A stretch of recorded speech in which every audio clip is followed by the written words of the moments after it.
पश्चिम बंगाल में बीजेपी की सरकार बनने के बाद टीएमसी के नेताओं की मुश्किलें बढ़ती जा रही हैं। जिस तरह से टीएमसी ने 15 सालों तक बंगाल को लूटा है, उससे बंगाल के लोग काफी गुस्से में नजर आ रहे हैं। अभिषेक बनर्जी और कल्याण बनर्जी के खिलाफ हमला कर लोगों ने गुस्सा जाहिर किया है, मगर अब टीएमसी का सबसे बड़ा कांड बाहर आया है।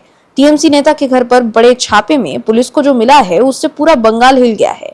दर्शकों, पश्चिम बंगाल के राजनीतिक इतिहास में अब तक का सबसे बड़ा बदलाव हुआ है। इस बदलाव के साथ ही देश में चर्चा शुरू हो गई है कि बीजेपी के भीतर हिंदुत्व के नए पोस्टर बॉय में क्या रेस शुरू हो गई है। बेशक पीएम मोदी और गृह मंत्री अमित शाह बंगाल में इस बदलाव के ध्वजवाहक रहे हों, बंगाल में भगवा परचम लहराने में मोदी और शाह की जोड़ी ने अहम रोल निभाया हो, लेकिन जमीन पर सीएम शुवेंदु अधिकारी के फैसले चौंका रहे हैं। सीएम बनने के बाद शुवेंदु के कई फैसलों की चर्चा पूरे देश में हो रही है। मुख्यमंत्री पद की शपथ लेते ही शुवेंदु अधिकारी ने प्रशासनिक और राजनीतिक मोर्चे पर जिस आक्रामक शैली में काम करना शुरू किया है, उसने बीजेपी के भीतर और देश की सियासत में एक नई बहस को जन्म दे दिया है। अब तक बीजेपी में प्रखर हिंदुत्व, कानून व्यवस्था और बड़े फैसलों के लिए उत्तर प्रदेश के सीएम योगी आदित्यनाथ और असम के सीएम हिमंता बिस्वा शर्मा को पोस्टर बॉय माना जाता था, लेकिन बंगाल की विशेष और पेचीदा परिस्थितियों के बीच शुवेंदु अधिकारी ने जो फैसले लिए हैं, उसके बाद राजनीतिक गलियारों में चर्चा शुरू हो गई है कि क्या शुवेंदु अधिकारी आने वाले दिनों में सीएम योगी और सीएम हिमंता दोनों से आगे निकल जाएंगे। वहीं सीएम योगी, सीएम शुभेंदु और सीएम हिमंता में से आप दर्शकों के पसंदीदा मुख्यमंत्री कौन है, कमेंट में जरूर बताइए। और जिस तरह से बंगाल में सीएम शुभेंदु फैसले ले रहे हैं, बांग्लादेशी घुसपैठियों के खिलाफ डिटेक्ट, डिलीट, डिपोर्ट नीति और तुष्टिकरण पर कड़े प्रहार कर रहे हैं, उससे आप दर्शक खुश हैं तो कमेंट में गुड सीएम शुभेंदु जरूर लिखें, ताकि विपक्ष को साफ संदेश जाए कि देश के लोग बंगाल की बीजेपी की सरकार से खुश हैं। इस खबर में आगे आपको बताएंगे सब कुछ डिटेल में कि कैसे टीएमसी के नेताओं के कारनामे सामने आ रहे हैं। तो बने रहिए हमारे साथ अंत तक और देखते रहिए हमारी ये खास रिपोर्ट। साथ ही आप दर्शकों से निवेदन है कि अगर अब तक आपने चैनल को सब्सक्राइब नहीं किया है तो अभी कर लीजिए, साथ ही बेल आइकन को भी जरूर दबाएं। दर्शकों, पश्चिम बंगाल पुलिस ने पूर्व बर्धमान जिले के पूर्व स्थली उत्तर से पूर्व टीएमसी विधायक तपन चटर्जी के घर पर छापेमारी कर उन्हें गिरफ्तार कर लिया है। पुलिस को सरकारी राहत सामग्री जमा करके रखने की सूची मिली थी। तलाशी के दौरान घर से बड़ी संख्या में तिरपाल, कंबल, फुटबॉल, वॉलीबॉल और अन्य सामान बरामद किए गए हैं, जो आमतौर पर आपदा प्रभावित लोगों, युवा क्लब्स और शैक्षणिक संस्थानों में बांटने के लिए होता है। राहत सामग्री के साथ साथ घर से भारी मात्रा में खेल सामग्री भी बरामद की गई है, जिनमें फुटबॉल और वॉलीबॉल शामिल है। आमतौर पर ये सामान युवा क्लब्स और शैक्षणिक संस्थानों में बांटने के लिए होते हैं। बताया जा रहा है कि ये सामान घर के किचन से जुड़े एक कमरे में जमा करके रखा गया था। पुलिस की छापेमारी के दौरान टीएमसी नेता के घर के बाहर केंद्रीय बलों की भी तैनाती की गई थी। वहीं इससे पहले बंगाल के बीरभूम जिले की पुलिस ने बताया कि अवैध रेत खनन के आरोपी और फरार टीएमसी नेता के घर पर तलाशी अभियान के दौरान बड़ी मात्रा में नकदी और सोना बरामद किया गया है। पुलिस ने बताया है कि टीएमसी नेता लवन शेख के घर से 49.75 लाख रुपए की बेहिसाब नकदी बरामद की गई है। पुलिस ने उनके घर से 503 ग्राम सोने के आभूषण भी जब्त किए हैं। वहीं टीएमसी के राष्ट्रीय महासचिव और लोकसभा सांसद अभिषेक बनर्जी पर हुए हमले को लेकर देश भर में राजनीति गरमाई हुई है।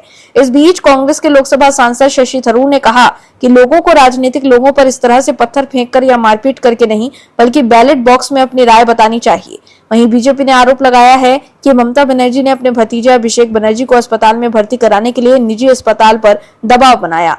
पार्टी प्रवक्ता देवजीत सरकार ने एक ऑडियो क्लिप साझा कर दावा किया है। वहीं पश्चिम बंगाल में टीएमसी की करारी हार और बीजेपी की सरकार बनने के बाद ममता बनर्जी की पार्टी बदहाली के दौर से गुजर रही है। बीते 20 दिन के भीतर ही पार्टी में ऐसी उथल पुथल मची है कि भीतर की रार बाहर आ गई है। ताजा मामला अभिषेक बनर्जी पर हमले का है। उन पर हुए इतने बड़े हमले के बाद एक टीएमसी के प्रवक्ता कुणाल घोष ने अपनी ही पार्टी के नेताओं पर सवाल खड़े कर दिए हैं। कुणाल घोष की नाराजगी इस बात पर है कि इतने बड़े मामले के बावजूद टीएमसी के कई सांसदों, विधायकों, पार्षदों की ओर से कोई रिएक्शन नहीं दिखाई दिया गया। वहीं उत्तर प्रदेश के गाजियाबाद जिले के खोड़ा के चर्चित छात्र सूर्या हत्याकांड के मुख्य आरोपी असद के एनकाउंटर के बाद पीड़ित मां का बड़ा बयान सामने आया है। बेटे की चिता की आग ठंडी होने से पहले ही मुख्य आरोपी के मारे जाने पर मां ने गाजियाबाद पुलिस का आभार जताया है। बंगाल में ममता बनर्जी के लाडले भतीजे पर हुए हमले को लेकर एक नया ट्विस्ट सामने आया है। अभिषेक बनर्जी और ममता बनर्जी ने जो चालें चली थी, उस पर से पर्दा उठ गया है और अब साफ हो गया है कि कैसे एक खास साजिश के तहत बीजेपी को बदनाम करने की कोशिश की जा रही है। कुछ लोग तो ये भी कह रहे हैं कि सीआईडी से बचने के लिए ये साजिश अभिषेक बनर्जी ने ही रची है। दर्शकों, बंगाल में टीएमसी के नेताओं के खिलाफ जनता का गुस्सा फूट रहा है। सरकार जाने के बाद टीएमसी के नेताओं पर हमले शुरू हो गए हैं। पहले साउथ 24 परगना के सोनारपुर में टीएमसी महासचिव अभिषेक बनर्जी पर हमला हुआ और अब हुगली में ममता बनर्जी के करीबी सांसद कल्याण बनर्जी पर भी हमला हुआ है। वहीं टीएमसी सांसद अभिषेक बनर्जी पर पश्चिम बंगाल के सोनारपुर में हुए हमले की जांच में एक बड़ा खुलासा हुआ है। दरअसल टीएमसी नेता अभिषेक बनर्जी पर शनिवार को हमला करने के आरोप में गिरफ्तार किए गए कई लोगों का संबंध सोनारपुर की पूर्व टीएमसी विधायक लवली मेहत्रा के साथ पाया गया है, जिसे लेकर अब सवाल उठने लगे हैं कि क्या ये घटना सिर्फ हिंसा का एक अन्य मामला था या फिर पार्टी के भीतर गहरे मतभेदों की तरफ इशारा करता है। दरअसल बंगाल पुलिस ने अभिषेक बनर्जी पर हुए हमले के आरोप में अब तक कम से कम 5 लोगों को गिरफ्तार किया है। गिरफ्तार आरोपियों में तपन माइती, आकाश गयान, निर्मल्य सेन गुप्ता उर्फ जॉय, काजल दास और देबाशीष दत्ता नाम शामिल है। इन आरोपियों में से तपन माइती और आकाश को घटना से जुड़े वीडियो में देखा गया था, जिन्हें जांच के तहत पुलिस ने हिरासत में ले लिया है। बताया जा रहा है कि तपन माइती और निर्मल्य सेन गुप्ता उर्फ जॉय पूर्व टीएमसी विधायक लवली मेहत्रा के करीबी माने जाते थे। वहीं काजल दास और देबाशीष दत्ता का भी पूर्व विधायक से संबंध बताया जा रहा है।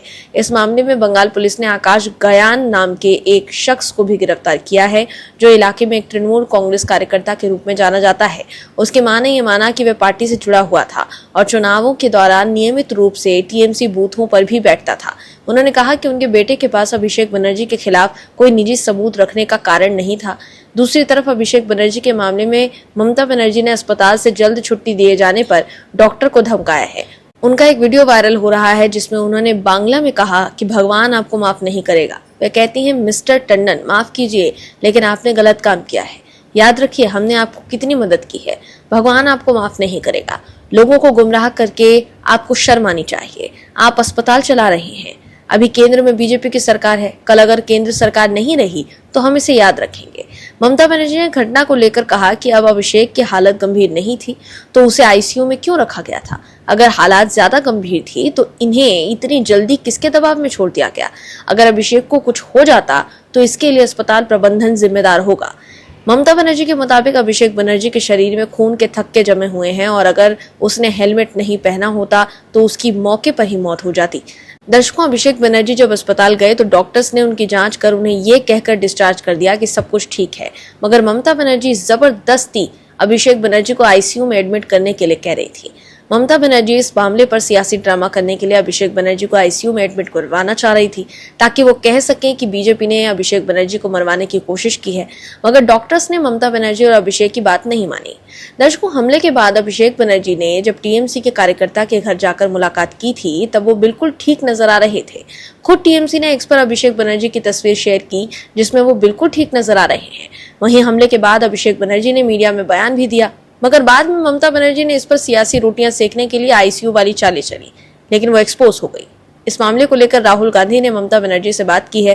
कांग्रेस आईटी सेल की प्रमुख सुप्रिया श्रीनेत ने एक्स पर लिखा है कि राहुल गांधी जी ने मुझे फोन किया था और पूछा था कुछ भी मदद चाहिए तो बताइए, मैं अभिषेक को हैदराबाद में शिफ्ट करवा सकता हूँ अगर इलाज नहीं दे रहे हैं तो। ममता बनर्जी जी।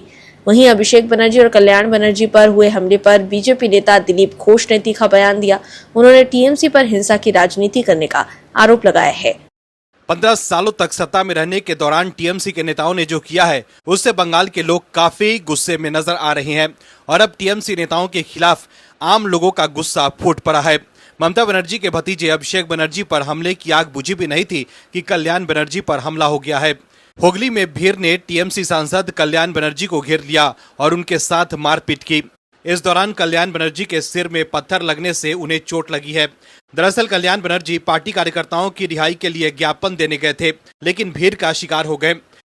दर्शकों, काबा और मदीना पर गाना गाने और हिंदुओं की भावनाओं को ठेस पहुंचाने वाली सायोनी ने अभिषेक बनर्जी पर हुए हमले को लेकर नया शगुफा छेड़ दिया। आपको बता दें, शनिवार को दक्षिण 24 परगना जिले के सोनारपुर में अभिषेक बनर्जी को स्थानीय विरोध का सामना करना पड़ा था। इस दौरान उनके साथ धक्का मुक्की की गई, उन पर अंडे फेंके गए और उनकी शर्ट भी फट गई थी।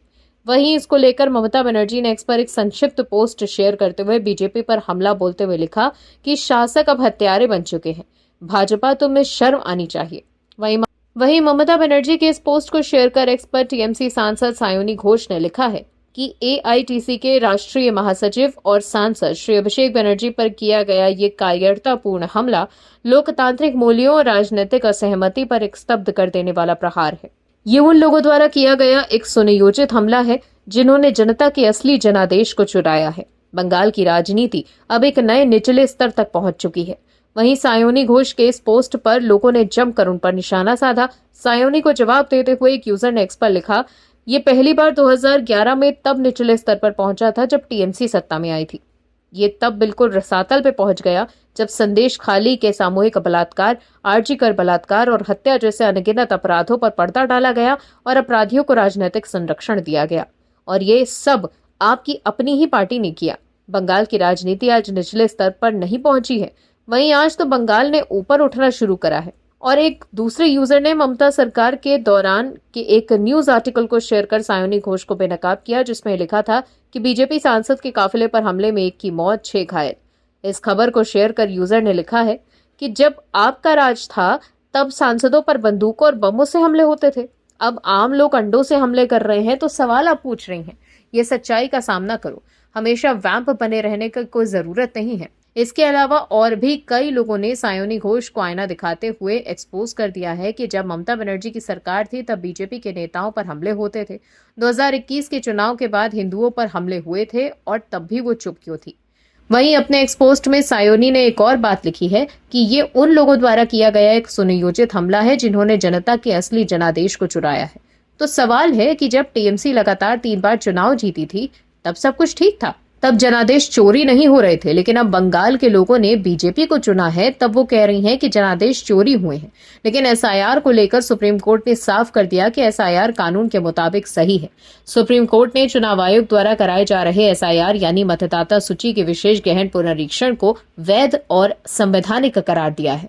ऐसे में एसआईआर पर सुप्रीम मोहर के बाद सायोनी घोष द्वारा जनादेश चोरी की बात कहने से उन पर ही सवाल उठ रहे हैं कि वो सिर्फ आरोप ही लगा रही हैं, कोई सबूत लेकर सुप्रीम कोर्ट क्यों नहीं जाती। वहीं शिवलिंग पर आपत्तिजनक पोस्ट करने के मामले में अब सायोनी घोष कह रही हैं कि उन्होंने वो पोस्ट नहीं किया था, किसी और ने उनके अकाउंट से ये पोस्ट किया था। तब वो 22 साल की लड़की थी। उस पोस्ट के लिए वो माफी भी मांग चुकी हैं। दर्शकों, अब सायोनी घोष को लग रहा है कि उनके खिलाफ कार्रवाई हो सकती है, इसीलिए अब वो माफी वाली बात दोहरा रही हैं और कह रही हैं कि वो भी हिंदू हैं, लेकिन चुनाव से पहले वो श्री राम का नाम लेने से भी तैयार नहीं थी। आम आदमी पार्टी के मुखिया अरविंद केजरीवाल एक बार फिर देश के सामने एक्सपोज हो चुके हैं, क्योंकि पुलिस ने एक ऐसे कांड पर से पर्दा उठाया है जिससे अरविंद केजरीवाल का पूरा प्लान फेल हो गया।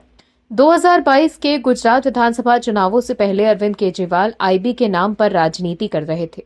2022 के गुजरात चुनाव से पहले अरविंद केजरीवाल ने आईबी की रिपोर्ट का हवाला देते हुए दावा किया था कि केंद्र सरकार ने आईबी से एक सर्वे करवाया है जिससे पता चला है कि गुजरात में आम आदमी पार्टी की सरकार बन रही है।